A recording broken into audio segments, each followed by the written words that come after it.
নমস্কাৰ বন্ধুসকল, মোৰ ইউটিউব চেনেল আশা পণ্ডিত ফাৰ্মিং মই আপোনালোক সকলোকে স্বাগতম। ব্ৰইলাৰ ফাৰ্মখন মই কেনেকৈ নিৰ্মাণ কৰিছিলোঁ A to Z ভিডিঅ' আপোনালোকে আগবঢ়াইছোঁ। আপোনালোকে ভিডিঅ'টো স্কিপ নকৰি লাষ্ট শেষলৈকে চাব, তেতিয়া মই সকলোবোৰ কথা উল্লেখ কৰিছোঁ। ভিডিঅ'টো আপোনালোকে এতিয়া বুজি পাব, আৰু স্কিপ কৰি পেলাই চালে এতিয়া ভিডিঅ'টো আপোনালোকে বুজি নাপাব।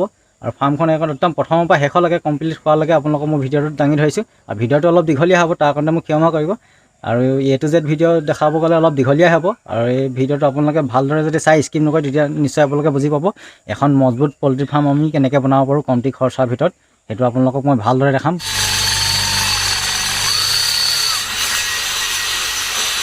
বন্ধুসকল, পাৰ্মানেণ্ট এখন পল্ট্ৰি ফাৰ্ম বনাব হ'লে আমাক ঢালাই খুঁটাৰ প্ৰয়োজন। ঢালাই খুঁটাবিলাক কিমান চাইজৰ বনাব লাগে মই আপোনালোকক কৈ আছোঁ। ছাইডত ঢালাই খুঁটাবিলাক বনাব হ'লে 9.5 ফুটি বা 10.5 ফুটি বনাব লাগে। মাজত ঢালাই খুঁটাটো সদায় 16.5 ফুটি 17.5 ফুটি বনাব লাগে। আৰু মাজত চালখন টপিব নোৱাৰিবৰ কাৰণে 2 লাইন খুঁটা দিবলগীয়া হয় 2 চাইডে। সেই খুঁটাবিলাক আপোনালোকে 13.5 ফুটি বা 14.5 ফুটি বনাব লাগে। মোৰ ফাৰ্মখন বনোৱাৰ ক্ষেত্ৰত টোটেল মোৰ ঢালাই খুঁটাৰ প্ৰয়োজন হৈছিল 76টা। 76টাৰ ভিতৰত কিছুমান ঢালাই খুঁটাত মই ফুটা দি গৈছিলোঁ, আপোনালোকে দেখিছে। কোনবিলাক ঢালাই খুঁটাত মই ফুটা দিছিলোঁ আপোনালোকক মই কৈ দিছোঁ। মাজৰ 16.5 ফুটি খুঁটাবিলাকত মই ফুটা ৰাখি গৈছিলোঁ। ওপৰৰ পৰা বল্টটোৰ পৰা জোখ কৰি লৈ পেলাই 7 ফুট জোখ কৰি লৈ পেলাই মই ঢালোতেই পাতি দৈ দি লৈ পেলাই মই ফুটা ৰাখি গৈছিলোঁ 4 চুটাৰ বল্টটোৰ জোখত। আৰু 13.5 ফুটি খুঁটাবিলাকতো মই ফুটা ৰাখি গৈছিলোঁ। কাঠ ফালিবৰ কাৰণে মিললৈ নিবলৈ আহিছোঁ। আৰু 70% কাঠ মোৰ নিজৰ ঘৰৰ গছ আছিল, গছৰ পৰা ফালি পেলাই উলিয়াইছিলোঁ। আৰু 30% কাঠ মোৰ কিনিবলগীয়া হৈছিল ব্ৰইলাৰ ফাৰ্মখনত লগাবৰ কাৰণত। আৰু গছবিলাক মই আগে কাটি ৰাখিছিলোঁ। আগে কাটি ৰাখিলত এইটো কাৰণতে ভাল, গছবিলাক যেতিয়া লগালগ কাটি পেলাই ফালিবলৈ যাওঁ কাঠবিলাক ব্ৰেইন হৈ যায়। আৰু চৰ্দিৰ কাৰণত ব্যৱহাৰ কৰা কাঠবিলাক মোৰ দীঘল আছিলে, 15 ফুটি কুণ্ডা আছিল। 15 ফুটি কুণ্ডাবিলাক শুকাই গ'লত ভাল হয়, কাঠটো ব্ৰেইন হৈ নাযায় ফালিলত। সেইকাৰণতে মই আগে কাটি ৰাখিছিলোঁ। আৰু যিমানটো পাৰে সদায় আগে কাটি ৰাখিব লাগে দীঘল কুণ্ডা হ'লে ফালিবৰ কাৰণত। ফলা কাঠবিলাক তেতিয়া ব্ৰেইন হৈ নাযায়। আৰু এতিয়া কাঠবিলাক ট্ৰেক্টৰত লোডিং কৰিছোঁ, আপোনালোকে দেখিছে। কাঠৰ কুণ্ডাবিলাক এতিয়া ওপৰলৈ লোডিং কৰা হৈছে। আৰু লোডিং কৰা অৱস্থাত সদায় 5-6জন মানুহৰ প্ৰয়োজন হয় ডাঙৰ কুণ্ডাৰ ক্ষেত্ৰত। এতিয়া লোডিং সম্পূৰ্ণ কৰি হৈ গ'ল। হৈ যোৱাৰ পিছত 2 মাথাত ৰছী বান্ধন দিছে, মাজত এটা চেনৰ বান্ধন দিছে। আৰু সেইগতে সদায় চেনৰ বান্ধন দি পেলাই নিব লাগে কাঠৰ ক্ষেত্ৰত। বন্ধুসকল, মিলৰ পৰা কি চাইজৰ মই কাঠ ফালি আনিছোঁ কৈ দিছোঁ। মাউলি কাণৰ 3 ফালি আনিছোঁ, চৰ্টিটো কাণত 3-4, আৰু ডাঙৰ কাণত 3-5, আৰু চৰ্টিটো জইনৰ কাণত 3-2 বা 3-1.5 এনেকুৱা পাতি মই ফালি আনিছোঁ। আৰু প্ৰত্যেকটো চৰ্টি মই লক জইন মাৰিছোঁ। আৰু লক জইনত প্ৰত্যেকটো চৰ্টি জইনত বল্টটো ব্যৱহাৰ কৰিছোঁ। তলফালে এটা পাতি ওপৰফালে এটা পাতি দি পেলাই বল্টটো দি পেলাই কচা আছে 4 চুটৰ বল্টটো। আৰু বল্টটো 9 ইঞ্চি দীঘল আছে চাইজটো। আৰু প্ৰত্যেকটো জইনত বল্টটো ব্যৱহাৰ কৰিলে মজবুত হয় জইনটো। বাঁহৰ কেঁচিবিলাক এতিয়া ডিল কৰিব লৈছোঁ। আৰু ডিল মেচিনে ডিল কৰিলে সোনকালে হয়। আৰু সম্পূৰ্ণ বাঁহৰ কেঁচিবিলাক শুকাব দিব নালাগে, অলপ আধা শুকাওঁতে ডিল কৰিব লাগে, বেছিকৈ শুকাই গ'লে ফাটি যায়। আৰু ডিল বিটটো মই 12 mm ব্যৱহাৰ কৰিছোঁ ডিলিঙৰ ক্ষেত্ৰত। আৰু ডিলিং কৰি হৈ যোৱাৰ পিছত বাঁহৰ কেঁচিবিলাক ছাঁত মই ৰাখিছোঁ। ৰ'দত যদি থৈ দিম কেঁচিবিলাক ফাটি যাব, ফাটি গ'লত টেম্পাৰটো কমি যাব। বাঁহৰ কেঁচিবিলাক কেতিয়া ফাটি যাব দিব নালাগে। ডিল মেচিনে ডিল কৰিলে ফুটাবিলাক সৰু ডাঙৰ নহয়, এক চাইজ হয়। আৰু সেইকাৰণে ডিল মেচিনে ডিল কৰিব লাগে, সোনকালেও ডিলিং কৰি হৈ যায়। আৰু ফুটাবিলাক এক চাইজ হয়। আৰু যোনবিলাক ইয়াত সঁখালি মাৰিম ফুটাবিলাকত, এই সঁখালিটো এক চাইজৰ বনালে হৈ যাব, সৰু ডাঙৰ তেতিয়া বনাবলৈ নালাগে। সেইকাৰণতে সদায় ডিল মেচিনে ডিল কৰিব লাগে। বন্ধুসকল, ব্ৰইলাৰ ফাৰ্মখন মই নোভা আগতে ছালৰ জোখবিলাক মই উলিয়াই লৈছিলোঁ। মই 28 ফুট বহল ফাৰ্মখনৰ কাৰণত কিমান বহল ছাল লাগিব, আৰু দীঘলটো মোৰ 130 ফুট আছিলে। 130 ফুটৰ কাৰণত কেইখন ছাল বনাব লাগিব সেই জোখ অনুপাতে মই ছালবিলাক আগে ৰেডি কৰি লৈছিলোঁ। ছালবিলাক আগে ৰেডি কৰি নল'লে মানে যথেষ্ট সময় খায় ছালৰ কামত। বাঁহবিলাক ফালিবলগীয়া হয়, চাচিবলগীয়া হয়, ব'বলগীয়া হয়। আৰু সেইকাৰণে মই আগেই ছালবিলাক ৰেডি কৰি লৈ পেলাই মই জাপি ৰাখিছিলোঁ। মানে তেতিয়া শুকাই থাকিলে ছালবিলাকো পাতল হয়, ওপৰলৈ উঠাবৰ কাৰণে সুবিধা হয়। আপোনালোকক মই দেখাইছোঁ মোৰ ছালবিলাক কেনেকৈ বনোৱা হৈছিল ফাৰ্মখনৰ। মই ফাৰ্মখন নোভা আগতে ছালবিলাক ৰেডি কৰি লৈছিলোঁ। আৰু ছালবিলাক আগে ৰেডি কৰিলে তেতিয়া ফাৰ্মখন অতি সোনকালে বনাই হৈ যায়। প্ৰত্যেকটো ঢালাই খুঁটা মই পুতোতে ধুমুচ কৰি লৈছিলোঁ তলত শিলগুটি দি পেলাই। ঢালাই খুঁটা পুতোতে ধুমুচ দি ল'ব লাগে তলত, ঢালাই খুঁটা তেতিয়া বহি নাযায় তললৈ। বন্ধুসকল, 16.5 ফুটি খুঁটাটো কেনেকৈ খাৰা কৰিব লাগে মই দেখাই দিছোঁ ভিডিঅ'টোত। আৰু 16.5 ফুটি খুঁটাটো উভোতে মানে বহুত সাৱধান, যথেষ্ট গহীন হয় 16.5 ফুটি ঢালাই খুঁটা। আৰু 16.5 ফুটি ঢালাই খুঁটাটো উভোতে সদায় 6-7জন মানুহ লাগিবই, 6-7জন মানুহ নহ'লে ঢালাই খুঁটাটো খাৰা কৰিবলৈ বহুত টান আছে। আৰু এই খুঁটাটো সদায় পুটনটো 2.5 ফুট কম হিচাপত দিবই লাগিব, 16.5 ফুটি খুঁটাটো। আৰু গুড়িটো কেঁচা মাটি আৰু শুকান মাটি দুটা মিক্স কৰি লৈ পেলাই ভালদৰে খুন্দিব লাগে টাইটকৈ। আৰু পিছলৈ খুঁটাটো গুড়িত ঢালি দিব লাগে, ঢালি দিলে ভাল হয়।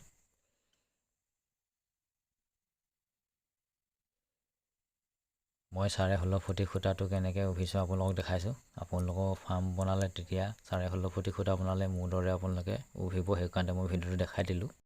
ঢালাই খুঁটাবিলাক কিমান ইঞ্চেছন মই ব্যৱহাৰ কৰিছোঁ আপোনালোকক মই কৈ দিছোঁ। ছাইডৰ ঢালাই খুঁটাবোৰ মোৰ 5 ফুটৰ মূৰে মূৰে ঢালাই খুঁটা আছে ফাৰ্মখনত, আৰু মাজৰ ঢালাই খুঁটাবিলাক 10 ফুটৰ মূৰে মূৰে আছে। আৰু মাজৰ যোনটো ঢালাই খুঁটা দেখিছে 16.5 ফুটি ঢালাই খুঁটা হয়, আৰু ছাইডৰ যোনবিলাক ঢালাই খুঁটা সেইবিলাক মোৰ 9.5 ফুটি ঢালাই খুঁটা। আৰু ঢালাই খুঁটাবিলাক সম্পূৰ্ণ পুতি হোৱাৰ পিছত মই মাৱলি লগোৱা কাম আৰম্ভ কৰিছোঁ। দেখিছে 3 কাঠৰ মাৱলিটো লগাবৰ কাৰণত মই আগে তলতে ডিল কৰি লৈছিলোঁ, আৰু ডিলিং কৰিবৰ কাৰণত মই খুঁটাৰ ওচৰত মাৱলিটো চপাই লৈছিলোঁ। চপাই লৈ পেলাই আগে মই দাগি কৰি লৈছিলোঁ কিমানটো জোখত মই ফুটাব লাগে। আৰু ওপৰত বল্টু আছে ঢালাই খুঁটাটো, সেই বল্টুটো ফচাবৰ কাৰণে বল্টুটো 4 চুটৰ বল্টু, আৰু ডিল বিটটো মই 4 চুটৰ ব্যৱহাৰ কৰিছিলোঁ। ডিল কৰাৰ ক্ষেত্ৰত 4 চুটৰ বল্টু হ'লে 4 চুটৰ ডিল বিটে ব্যৱহাৰ কৰিব লাগিব। 4 চুটৰ মানে হ'ল বন্ধুসকল 12 mm চাইজটোক 4 চুটৰ বুলি কোৱা হয়, আৰু 10 mmটোক 3 চুটৰ বুলি কোৱা হয়। সেইটো আপোনালোকক মই কৈ দিছোঁ। ডিল কৰোঁতে সদায় কাঠত একদম পোনকৈ ডিল কৰিব লাগে, বেকা বেকি কৰিব লাগে। বেকা বেকি কৰিলে ওপৰৰ বল্টুটোত ফচাবলৈ টান হ'ব, আৰু পিছত আকৌ ডিল কৰিবলগীয়া হ'ব। সেইকাৰণে ডিলিংটো কৰোঁতে একদম চিধা পোনকৈ কৰিব লাগে। ওপৰৰ ঢালাই খুঁটাটোত যিটো 4 চুটৰ বল্টু আছে বল্টুটো তেতিয়া চিধাকৈ সোমাই পৰিব, আৰু চিধাকৈ যদি ডিলিং কৰিব নোৱাৰিব তেতিয়া ওপৰত ফচাবৰ কাৰণে বহুত অসুবিধা হ'ব, আকৌ ডিল মাৰিবলগীয়া হ'ব। সেই কথাটো আপোনালোকক মই কৈ দিছোঁ। ডিল কৰোঁতে সদায় একদম চিধা ডিল কৰিব লাগিব। দেখিছে মই ডিল কৰি আছোঁ, চিধাকৈ ডিলিং কৰিছোঁ। 4 চুটৰ ডিল বিট লগাই লৈ পেলাই ডিল কৰিছোঁ। 4 চুটৰ চাইজটো হ'ল 12 mm, আপোনালোকক মই ক'লোৱেই। ডিলিং কৰি হ'লত প্ৰত্যেকটো মই ফুটা চেক কৰি লৈছিলোঁ, ফুটাবিলাক মানে চিধা হৈছেনে নাই হোৱা। আৰু ফুটাবিলাক তলতে চেক কৰি ল'লে সুবিধা হয়, আৰু ডাইৰেক্ট মাৱলিটো ওপৰলৈ উঠা নমা কৰি থ'ব নালাগে। মই সেইকাৰণতে ফুটাবিলাক কৰোঁতে ড্ৰিল মেচিনে প্ৰত্যেকটো ফুটা চিধা হৈছেনে নাই হোৱা, ফুটাবিলাকত কিবা জাম লাগি আছে নেকি, এইবিলাক মই তলতে মানে চাই লৈছিলোঁ।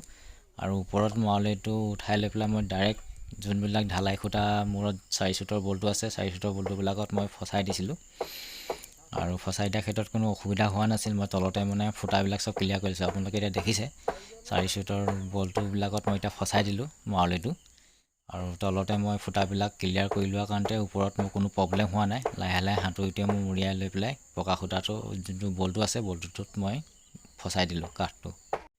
2 ছাইডত কাঠৰ মাৱলি লগোৱা কাম মোৰ সম্পূৰ্ণ হৈ গ'ল। এতিয়া মই চৌতি লগাবৰ কাৰণতে লৈছোঁ। চৌতিটো 2 মাথাত 2টা ডিলিং কৰিম, মাছ চেণ্টাৰত 1টা ডিলিং কৰিম। প্ৰত্যেকটো চৌতিত মই 3টাকৈ ডিলিং কৰিম। ডিল মেচিনে এতিয়া ডিল কৰি আছোঁ চৌতিটো ডিল কৰি হ'লত সদায় মই বল্টু পেটা লৈ পেলাই চাই লওঁ ফুটাটো চিধা হৈছে নে নাই হোৱা। এতিয়া মোৰ ডিলিং কৰি হৈ গৈছে চৌতি। বন্ধুসকল 29 ফুট দীঘল কাঠৰ চৌতিটো কেনেকৈ ওপৰলৈ মই তুলিছিলোঁ আপোনালোকক দেখাই দিছোঁ। আৰু ওপৰলৈ তুলিবৰ কাৰণতে 5জন মানুহৰ মোৰ প্ৰয়োজন হৈছিল। কাঠটো মানে বুঢ়া কাঠ আছিল, কুৰৈ গছৰ মানে মাজৰ অংশৰ পৰা ফালি উলিয়াইছিলোঁ হাড়টো যোনটো বহে, সেই হাড় অংশটো মই ব্যৱহাৰ কৰিছিলোঁ চৌতিৰ ক্ষেত্ৰত। আৰু ওপৰলৈ দাঙিবৰ কাৰণে 5জন মানুহৰ প্ৰয়োজন হ'বই কুৰৈ কাঠ হ'ব হ'লে। কুৰৈ কাঠটো যথেষ্ট গহীন হয় মাজৰ হাড় অংশটো। কাঠৰ চৌতিটো দীঘল হোৱাৰ কাৰণে ডুবি গৈছে, ডুবি যোৱাৰ কাৰণে কাঠৰ ঠেকাডাল লগাই দিছোঁ। কাঠৰ ঠেকাডাল লগাই পোন কৰি লৈছোঁ। পোন কৰি লৈ পেলাই ইটো চৌতি যেতিয়া অলপ ব্ৰেইন আছিলে, ব্ৰেইন থকা চৌতিটোত ৰছীডাল বান্ধি লৈছোঁ, আৰু এইফালৰ চৌতিটো ওপৰেদি দি লৈ পেলাই টানি পোনাই পেলাইছোঁ। চৌতিটো পকা খুঁটাটোৰ লগত ভালদৰে এটেচ হৈ থাকিবৰ কাৰণে মই বল্টু ব্যৱহাৰ কৰিছোঁ। 4 চুটৰ 9 ইঞ্চি দীঘল বল্টু ব্যৱহাৰ কৰিছোঁ, আৰু বল্টুটো কাঠত সোমাই যাব নোৱাৰাকৈ মই পাতি ৱাছাৰ ব্যৱহাৰ কৰিছোঁ। খুঁটাটোৰ ফালেও পাতি ৱাছাৰ ব্যৱহাৰ কৰিছোঁ। পাতি ৱাছাৰ এইটো কাৰণতে ব্যৱহাৰ কৰিব লাগে, সুদা নট যদি দি পেলাই নটটো টান দিম তেতিয়া ঢালাই খুঁটাটোত নটটো সোমাই যাবলৈ আছে। পাতি ৱাছাৰ দি পেলাই নটটো টান দিলত নটটো ঢালাইত সোমাই নাযায়, আৰু জইনটো মজবুত হয়। সেইকাৰণতে মই পাতি ৱাছাৰ ব্যৱহাৰ কৰিছিলোঁ জইনত। চৌতিটো বেছিকৈ বাঢ়ি থকা অংশটো কুন্দাই থকা হৈছে, আৰু আমাৰ কাঠৰ মিস্ত্ৰী সামিৰ হুছেইনে কুন্দাই আছে কাঠ, আপোনালোকক দেখাই দিছোঁ। বন্ধুসকল চৌতি মাউলি সম্পূৰ্ণ মোৰ লগাই হৈ গ'ল দেখিছে ওপৰৰ পৰা আপোনালোকক দেখাই দিছোঁ কেনেকুৱা হৈছে দেখাত বন্ধুসকল লোহাৰৰ স্কোৱাৰ পাইপ আনিছোঁ 2 ইঞ্চি সাইজৰ লোহাৰৰ স্কোৱাৰ পাইপ 21ডাল লোহাৰৰ পাইপ আনিছোঁ এডাল 1.5 ইঞ্চি সাইজৰ পাইপ আনিছোঁ জইণ্ট মাৰিবৰ কাৰণে আনিছোঁ 1.5 ইঞ্চি সাইজডাল আৰু লোহাৰৰ পাইপবিলাকৰ মোৰ দীঘলটো আছে 20 ফুট আৰু ৱেট আছে 22 কেজিকে আৰু লোহাৰৰ পাতি আনিছোঁ ইউ কেলেম বনাম আৰু জইনিঙত ব্যৱহাৰ কৰিবলৈ জইনবিলাক মই ৱেল্ডিং ব্যৱহাৰ নকৰোঁ প্ৰত্যেকটো জইনত মই বল্টটো ব্যৱহাৰ কৰিম 3 ইঞ্চি 4 ফুটৰ বল্টটো মই দেখাই আছোঁ কেনেকৈ জইনিংবিলাক মই কৰিম আৰু জইনিঙৰ কাৰণে পেডাল পাইপ মই কাটিব লৈছোঁ তাপুৰীয়া ব্লেড দি পেলাই কাটিছোঁ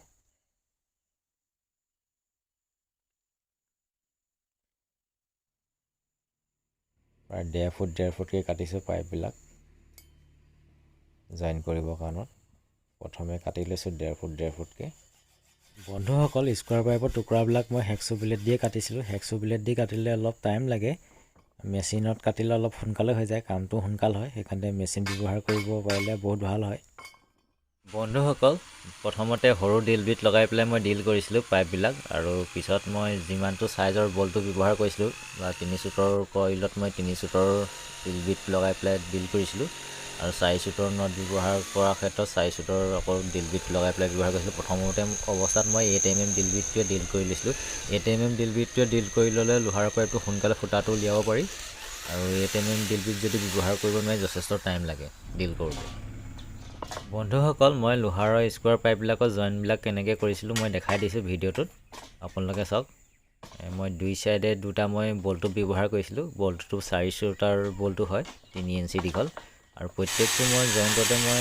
পাতি ৱাছাৰ ব্যৱহাৰ কৰিছিলোঁ এটা তলত পাতি ৱাছাৰ দিছিলোঁ এটা ওপৰত পাতি ৱাছাৰ দি পেলাই মই নটবিলাক টান দিছিলোঁ পাতি ৱাছাৰ দি পেলাই নটবিলাক টান দিলে জইনটো মজবুত হয় সেইকাৰণে সদায় পাতি ৱাছাৰ ব্যৱহাৰ কৰিব লাগে জইনিঙৰ ক্ষেত্ৰত কাঠৰ জইন হওক বা লোহাৰৰ জইন হওক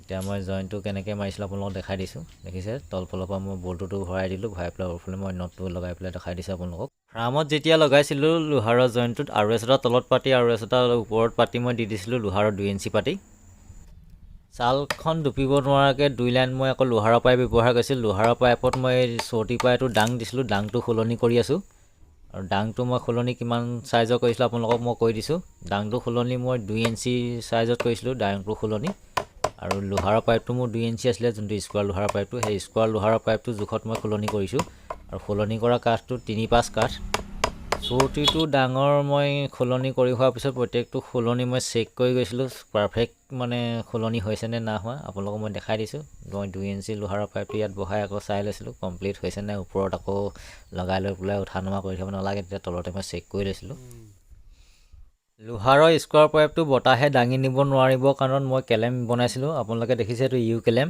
আৰু ইউ কেলেমত মই বলটো ব্যৱহাৰ কৰিছিলোঁ বলটো ব্যৱহাৰ কৰিবৰ কাৰণত মই ডিলিং কৰি আছোঁ 3 চুটৰ বলটো হয় আৰু 3 চুটৰ বলটোতো 6 ইঞ্চি দীঘল আছিলে কাঠটো মোৰ 5 ইঞ্চি বহল আছিলে 3-5 কাঠটো ডিলিং কৰি আছোঁ 3 চুটৰ ডিল বিট দি লৈ পেলাই ডিল মেচিনে আৰু এইটো চৌতি চাইডে বহিব এই চাইডটো মই খাপ কাটি লৈ পেলাই এইটো ডিলিং কৰিছোঁ 3-4 চৌতিটোৰ ওপৰত বহি থকাকৈ মই খাপ কাটি দিছিলোঁ আৰু খাপটো প্ৰত্যেকটো মই টুকুৰা এডোখৰ লৈ লৈছিলোঁ চৌতি 3-4 টুকুৰা সেই টুকুৰা এডোখৰ মই ডিলিং কৰি লৈছোঁ ডিলিং কৰি পেলাই তাত 3 চুটৰ বলটোটো দি পেলাই মই চেক কৰি গৈছিলোঁ পাৰফেক্ট ডিলিং হৈছে নাই আৰু ভালকৈ ওপৰত বহিব নাই চৌতিটোত আপোনালোকক মই দেখাই দিছোঁ কেনেকুৱাকৈ এতিয়া এটা চেম্পল এটা দেখাইছোঁ আপোনালোকক বন্ধুসকল লোহাৰৰ ইউ কেলেমটো কিয় ব্যৱহাৰ কৰিছিলোঁ মই কৈ দিছোঁ বতাহে যোনটো স্কোৱাৰ 4-চুকীয়া পাইপটো বহাম এই কাঠটো মাথাত চৌতিৰ পৰা ডাং হৈ থাকিব চৌতিৰ পৰা ছালখন ডুবিব নোৱাৰিব সেই বতাহে দাঙি নিব নোৱাৰা কাৰণে ইউ কেলেমটো মই ব্যৱহাৰ কৰিছিলোঁ আৰু ইউ কেলেমটো ব্যৱহাৰ কৰিলে বতাহে দাঙি নিব নোৱাৰে দাঙিব হ'লে চৌতিয়ে দাঙিব লাগিব সেইটো কাৰণে মই ইউ কেলেম ব্যৱহাৰ কৰিছিলোঁ 3 লাইন লোহাৰৰ স্কোৱাৰ পাইপটো মই ৰেডি কৰি লৈছোঁ তলতে জইনবিলাক মাৰি লৈ পেলাই এইটো কাৰণে ৰেডি কৰি লৈছোঁ মানে খুঁটাটোৰ ওচৰত চপাই লৈ পেলাই মই দাগি কৰি লৈ পেলাই ডিলিং কৰিম তলতে ডিলিং কৰি নল'লত অসুবিধা হ'ব ওপৰত ডিলিং কৰিব নোৱাৰিম লোহাৰৰ পাইপ সেইটো কাৰণে মই তলতে ডিলিং কৰি লৈছিলোঁ দাগি কৰি লৈ পেলাই কিমান সাইজত ডিলিং কৰিব লাগিব আৰু ঢালাই খুঁটাটোৰ মাথাত বল্টু আছে সেই বল্টুটো ফচাই পেলাই ৱাশ্বাৰ দি পেলাই মই কচি দিম বতাহে যে দাঙিব নোৱাৰে পাইপটো সেইটো কাৰণে মই পাইপটো আগে ৰেডি কৰি লৈছিলোঁ এইকেইটা জইনিংবিলাক মাৰি পেলাই আৰু জইনিংবিলাকক দেখিছে আপোনালোকে প্ৰত্যেকটো জইনত মোৰ বল্টু ব্যৱহাৰ কৰা আছে আৰু মই মাৰ্কিং কৰি লৈছোঁ আপোনালোকে দেখিছে মাৰ্কিং কৰি লৈ পেলাই এটা মই স্পট দি লৈছিলোঁ পঞ্চুৱে স্পট দিয়াৰ পিছত এতিয়া মই ডিলিং কৰিম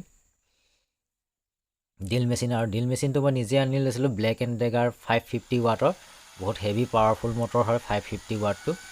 আৰু 550 ৱাটটো হ'লেহে লোহাৰৰ পাইপ ড্ৰিলিং কৰিব পৰা যাব।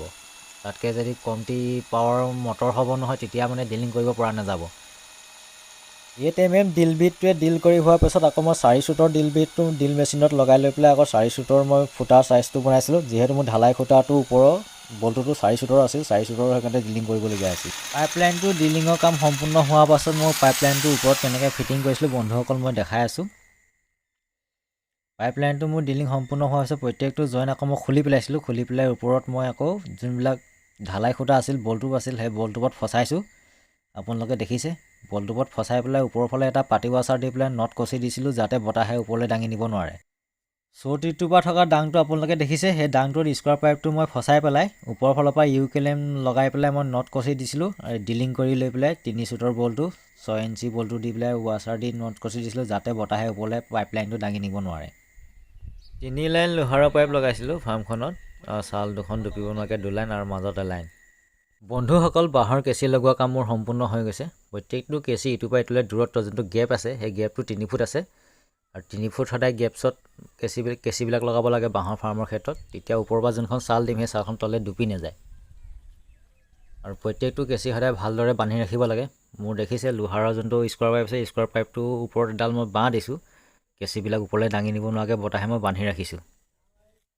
কেঁচিৰ ওপৰত দীঘলকৈ পাৰ্লিং বান্ধিছোঁ। পাৰ্লিংবিলাক সম্পূৰ্ণ বান্ধি হোৱাৰ পাছতহে ওপৰত চাল তুলিম। আৰু প্ৰত্যেকডাল পাৰ্লিঙত গাঁঠি দিয়া আছে। প্ৰত্যেকটো কেঁচিৰ লগত বাঁহৰ কেঁচিটোৰ লগত প্ৰত্যেকডাল পাৰ্লিঙত গাঁঠি দিয়া আছে। এডাল গাঁঠি মিক্স কৰা হোৱা নাই। গাঁঠি যদি আপোনালোকে মিক্স কৰিব তেতিয়া জোৰ নাথাকিব ফাৰ্মখনৰ। সেইটো কাৰণে মই যিমানবিলাক কেঁচি দিছোঁ আৰু পাৰ্লিং দিছোঁ চবতে মোৰ গাঁঠি আছে। বন্ধুসকল চাল ওপৰত সম্পূৰ্ণ মোৰ তোলা হৈ গৈছে। আৰু প্ৰত্যেকখন চালতে মই গাঁঠি দিছোঁ তললৈ যে চালখন খহি পৰিব নোৱাৰে আৰু বতাহে ওপৰলৈ দাঙি দিব নোৱাৰাকৈ প্ৰত্যেকখন চালতে মোৰ গাঁঠি দিয়া আছে। আৰু গাঁঠিত ব্যৱহাৰ কৰা এই কাপোৰটো আপোনালোকে যে দেখিছে এই কাপোৰটো পেণ্ডেলৰ ৰছী হয়, পেণ্ডেলৰ ক্ষেত্ৰত ব্যৱহাৰ কৰে। এইটো হ'ল ৰ'টো বুলি কয়। এটা থানত 40 মিটাৰ আহে আৰু মিটাৰ ছিষ্টেমত কিনিব গ'লে 14 টকা 15 টকা লয় মিটাৰ। আৰু এই কাপোৰটোৱে বান্ধিলে কেতিয়াও পচি নাযায় গাঁঠিটো। আৰু গাঁঠিটো অত্যন্ত টান হয় আৰু লং লাইফ, বহুত দিন যায় গাঁঠিটো। আপোনালোকৰ যদি পল্ট্ৰি ফাৰ্ম বনাব বিচাৰিছে এই কাপোৰটো ব্যৱহাৰ কৰিব, ৰ'টো বুলি কয়। আৰু এক থানত 40 মিটাৰ কাপোৰ আহে।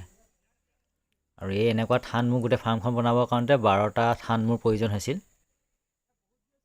আৰু গাঁঠি কেনেকৈ দিছোঁ আপোনালোকক দেখাইছোঁ। ছালৰ গাঁঠিটো লোহাৰৰ যোনটো পাইপ আছে পাইপটোৰ পৰা গাঁঠি দিছোঁ যাতে ছালখন তললৈ খহি যাব নোৱাৰে। লোহাৰৰ স্কোৱাৰ পাইপটোৰ পৰা এটেচ কৰি পেলাই দিছোঁ আৰু মাজত পেটা বান্ধন দি দিছোঁ। গাঁঠিটোত তেতিয়া পেটা বান্ধন দিলে টাইট হয়, গাঁঠিটো তেতিয়া খেলিব নোৱাৰে বতাহ দিলত। এইদৰে গাঁঠিবিলাক সম্পূৰ্ণৰূপে মাৰিছিলোঁ গোটেই ছালখনত। আৰু তলতো মাৰিছিলোঁ গাঁঠি, মাজতো মাৰিছিলোঁ যাতে ছালখন বতাহে দাঙি নিব নোৱাৰে ওপৰলৈ। আৰু ছালখন তললৈ খহি যাব নোৱাৰাকৈ এই স্কোৱাৰ পাইপটোৰ পৰা বান্ধি দিছোঁ। গাঁঠিয়া সম্পূৰ্ণ কৰা হৈছে দেখিছে। গাঁঠিবিলাক চব আঁতি টানকৈ বন্ধা হৈছে। বন্ধুসকল মোৰ ব্ৰইলাৰ ফাৰ্মখন বনোৱাৰ ক্ষেত্ৰত সহায় কৰা মিস্ত্ৰীকেইজনৰ নামটো আপোনালোকৰ আগত মই চিনাকি কৰাই দিছোঁ। আৰু আপোনালোকৰ আগত মই চিনাকি কৰাৰ আগত তেখেতলোকৰ মই পাৰ্মিশ্যন লৈ লৈছোঁ। পাৰ্মিশ্যন লৈ পেলাই আপোনালোকৰ আগত মই শ্বেয়াৰ কৰিছোঁ যাতে মই ইউটিউবত দিব পাৰিম নে নোৱাৰে আপোনালোকৰ নামবিলাক শ্বেয়াৰ কৰিবলৈ। মহম্মদ ছফিউল হুছেইন, এখেত বাঁহৰ কামৰ ক্ষেত্ৰত বহুত স্মাৰ্ট। আৰু এখেতেই গোটেই মোৰ ফাৰ্মখনৰ কাম সম্পূৰ্ণ কৰিছিল, বাঁহৰ কাম।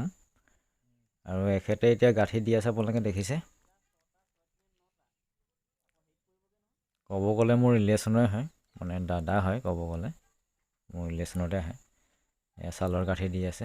আৰু মাজৰজন হ'ল মহম্মদ ছামিৰ হুছেইন, এখেত পকাৰ কাম আৰু কাঠৰ কামত বহুত স্মাৰ্ট। আৰু একেবাৰে মোৰ এজন বাবুল চন্দ্ৰ দাস, তেখেতে সদায় মোৰ যি কামতে নহওক সহায় সহযোগিতা আগবঢ়াই আহে প্ৰত্যেকটো কামৰ ক্ষেত্ৰত।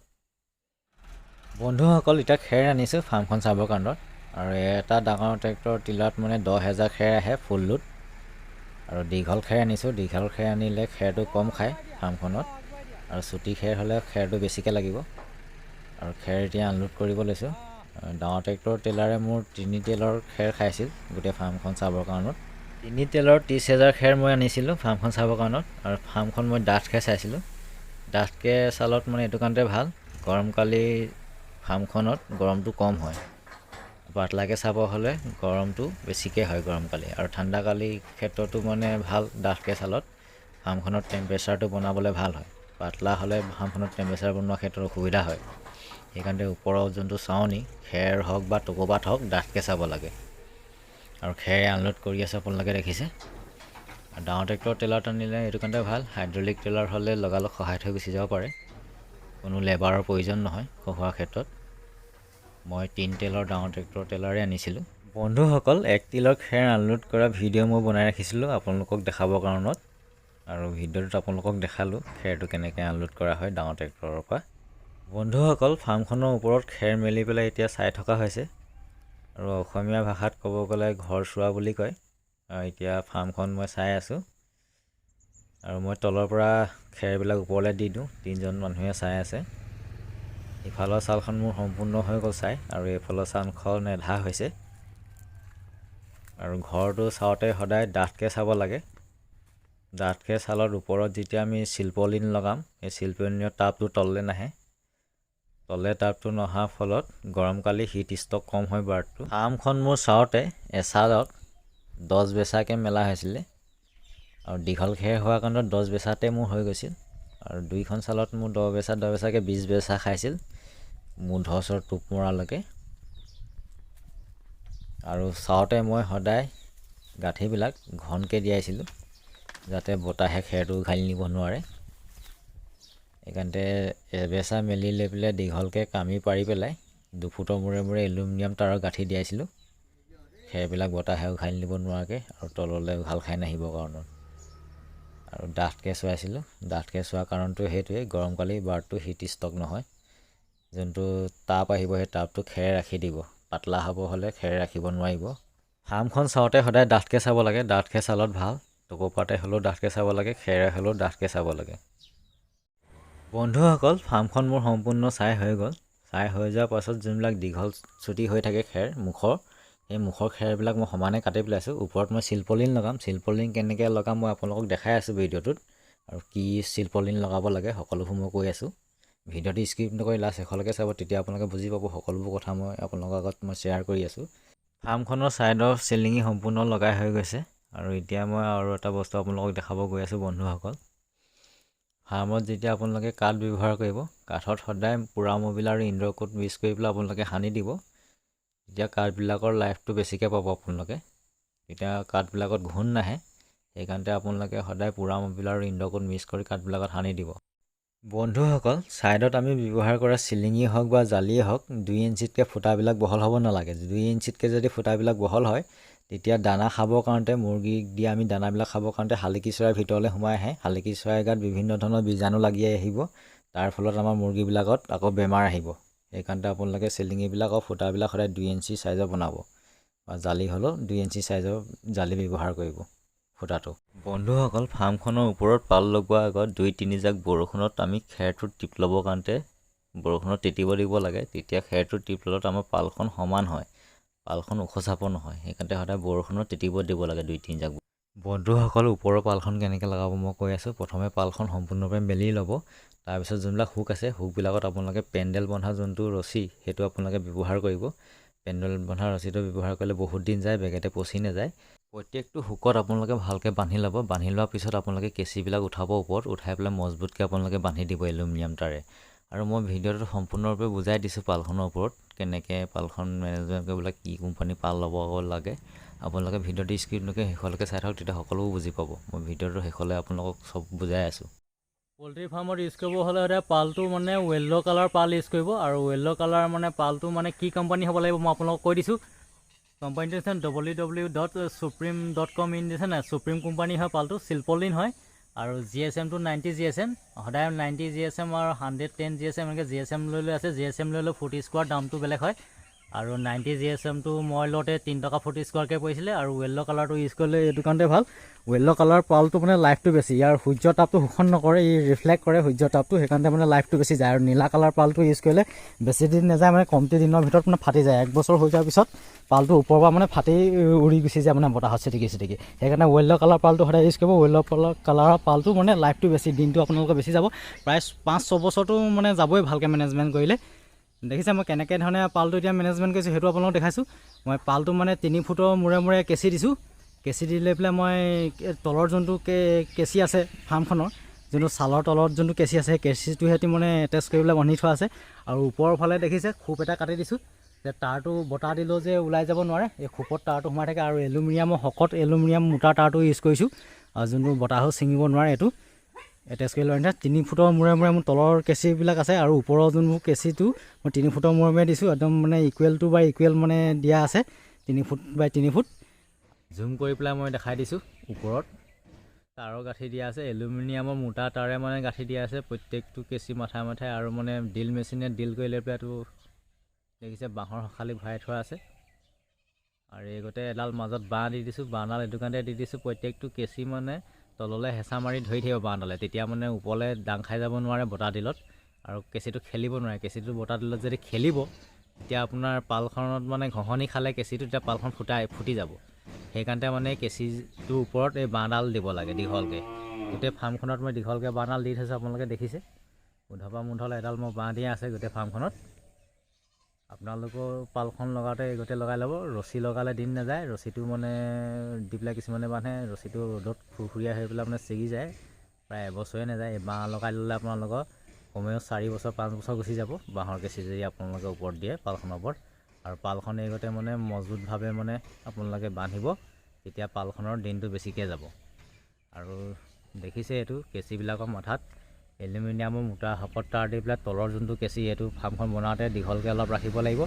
ছালখনতকৈ যে ওলাই থাকে তাৰে সৈতে এটেচ কৰি পেলাই বান্ধি থোৱা আছে। আৰু বতাহ দিলেও খেলিলেতো গাঁঠিটো তললৈ খহি আহিব নোৱাৰাকৈ বা খোল খাই যাব নোৱাৰাকৈ ওপৰতে দেখিছে খোপ কাটি দিয়া আছে, খোপত মানে তাঁৰটো সোমাই থাকে।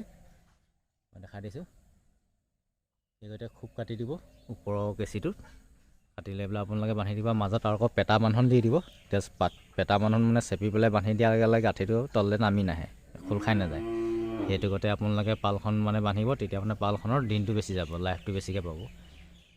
বন্ধুসকল, ফাৰ্মখন ৱাৰিং কৰিব লৈছোঁ, আৰু ৱাৰিংটো মই নিজে কৰিছিলোঁ। আপোনালোকক মই কৈ দিছোঁ কি কি কোৱালিটি ৱাৰ লগালে ভাল হয়। 10 mm যদি ৱাৰ আনিব আপোনালোকে ৰনাল্ডো কোম্পানী ৱাৰ আনিব, বহুত হেভি।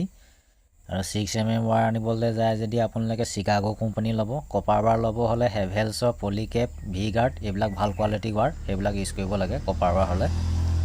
বৰ্ড কাটি আছোঁ চুইচ আৰু চকেট বহাবৰ কাৰণত।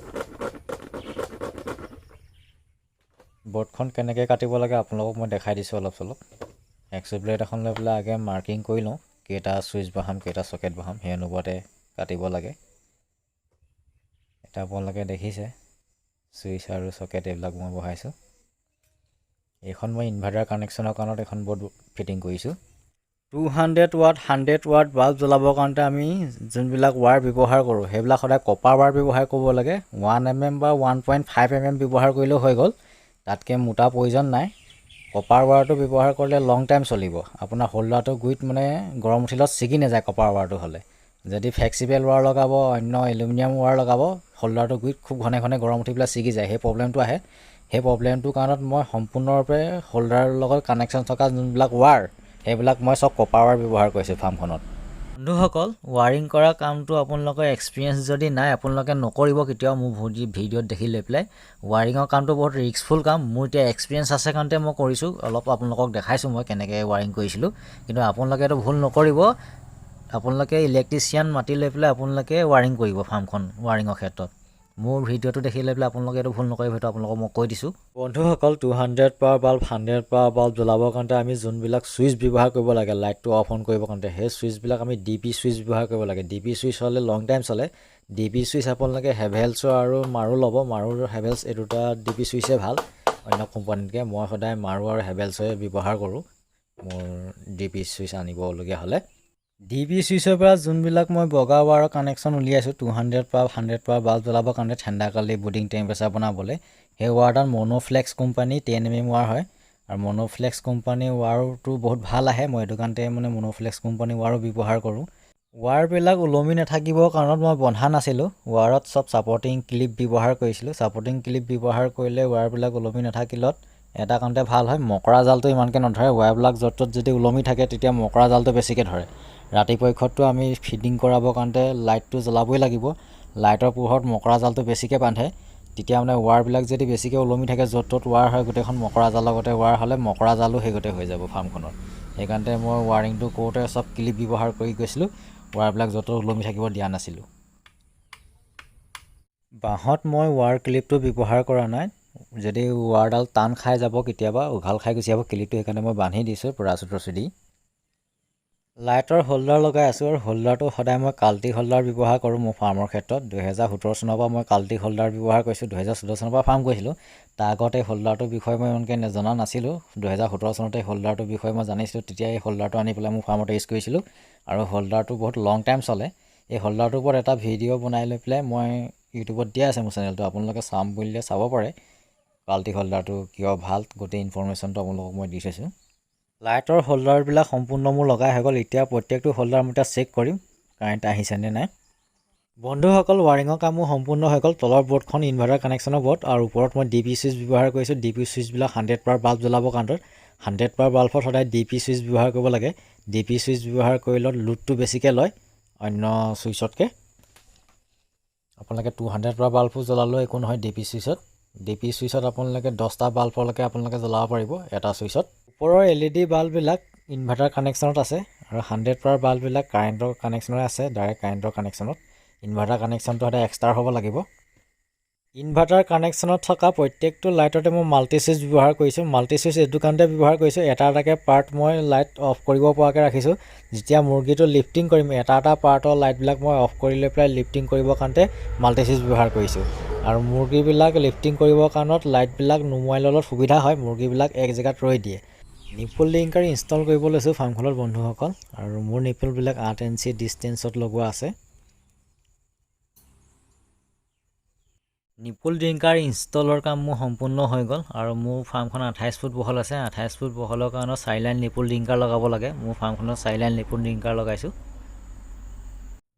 বন্ধুসকল পানী চাংখন বনাওঁতে মোৰ 18 কেপি 8 পইণ্ট কাঠৰ প্ৰয়োজন হৈছিল আৰু কি কাঠ মই ব্যৱহাৰ কৰিছিলোঁ কাঠবিলাকৰ কিমান চাইজ লাগিব পানী টেংকি চাং বনাব হ'লে সকলোবোৰ মই কৈ আছোঁ ভিডিঅ'টো স্কিপ নকৰি পেলাই আপোনালোকে চাই থাকক সকলোবোৰ কথা মই বুজাই আছোঁ আৰু কি কাঠ ব্যৱহাৰ কৰিব লাগে পানী চাংখনৰ ক্ষেত্ৰত পানী টেংকি ৰখা চাংখন সম্পূৰ্ণ বনাই হোৱাৰ পিছত আপোনালোকে দেখিছে কেনেকুৱাকৈ মানে বনাইছোঁ চাংখনত যোনবিলাক কাঠ ইউজ কৰিছোঁ এই কাঠবিলাক মানে আজাৰ কাঠটো এইটো কাৰণতে ইউজ কৰিব লাগে আজাৰ কাঠত মানে পানী পৰিলেও মানে নপচে অন্য কাঠ হ'লে মানে পানী পৰিলে পচি যাব আজাৰ কাঠৰ নাও বনাই আপোনালোকে গম পাই মানে পানীত যিমানে পানী মানে পৰিব সিমানে মানে কেঁচাহে হয় কাঠটো বেয়া হৈ নাযায় এই সম্পূৰ্ণৰূপে মই আজাৰ কাঠহে বনাইছোঁ 1.5 ইঞ্চি ডাঠ তক্তা ইউজ কৰিছোঁ আৰু তক্তাবোৰ মানে 10 ইঞ্চি বহল আছে 12 ইঞ্চি বহল আছে এনেকুৱা তক্তা আছে আৰু তক্তাৰ তলত মই কি ইউজ কৰিছোঁ আপোনালোকক দেখাই দিছোঁ ছাপৰ্টিঙৰ কাৰণে তক্তাখন থাকিবৰ কাৰণে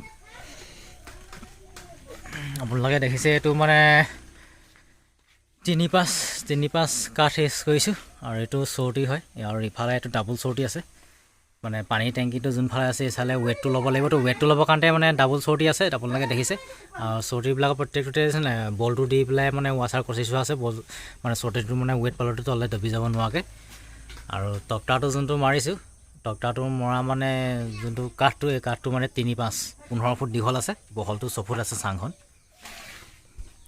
এইগতে চাংখন নিৰ্মাণ কৰিছোঁ বন্ধুসকল ছামাৰ ছিজনত মই বৰ্ডিংটো কেনেকৈ বনাওঁ আপোনালোকক মই দেখাই দিছোঁ প্ৰথমটো বেচ এতিয়া মই সোমাব প্ৰথমটো বেষ্টত এতিয়া মই পোৱালি কিমান ল'ম আপোনালোকক কৈ দিছোঁ 2450 পোৱালি ল'ম ঠাণ্ডা কালি হ'লত মই 3000 ল'ম গৰম কালি স্পেচটো বেছিকৈ লাগে 1.5 লাগে ঠাণ্ডা কালি স্পেচটো 1.3 হৈ যায় আৰু এতিয়া মই বৰ্ডিংটো কিমান চাইজৰ বনাইছোঁ আপোনালোকক কৈ দিছোঁ দীঘলে মোৰ 40 ফুট আছে বহলে 18 ফুট আছে ইয়াত 100 বাল্ব 24টা লগাইছোঁ আৰু পেপাৰ পাৰিবৰ কাৰণে ফলিয়াটো ওপৰতো সমান কৰি লৈছোঁ সমান কৰি ল'লে পেপাৰটো পাৰিবলৈ ভাল হয় এতিয়া পেপাৰ পাৰিম সম্পূৰ্ণ পেপাৰ পাৰি হৈ গ'ল বৰ্ডিংটো আৰু মোৰ এতিয়া পোৱালি আহিব আৰু পোৱালি আহি পালেহি বন্ধুসকল পোৱালি আহি পোৱা এতিয়া মোৰ 12 ঘণ্টা হ'ল 12 ঘণ্টা মই পেপাৰ ফিডিং কৰিলোঁ পেপাৰ ফিডিং কৰাৰ পিছত এতিয়া মই টাৰ্বো ফিডাৰবিলাক লগাই দিছোঁ পেপাৰত ফিডিং কৰি থাকিলে লেতেৰা খাই পেপাৰৰ পৰা পিছত ইকলাই প্ৰব্লেম আহিব সেইকাৰণে এতিয়া টাৰ্বো ফিডাৰ লগাই দিছোঁ টাৰ্বো ফিডাৰত ফিডিংটো বেছিকৈ কৰে প্লাছ আপোনাৰ সৰু ডাঙৰ নহয় পোৱালিটো সেইকাৰণে টাৰ্বো ফিডাৰ ব্যৱহাৰ কৰিব লাগে মই টাৰ্বো ফিডাৰ লগাই দিলোঁ এতিয়া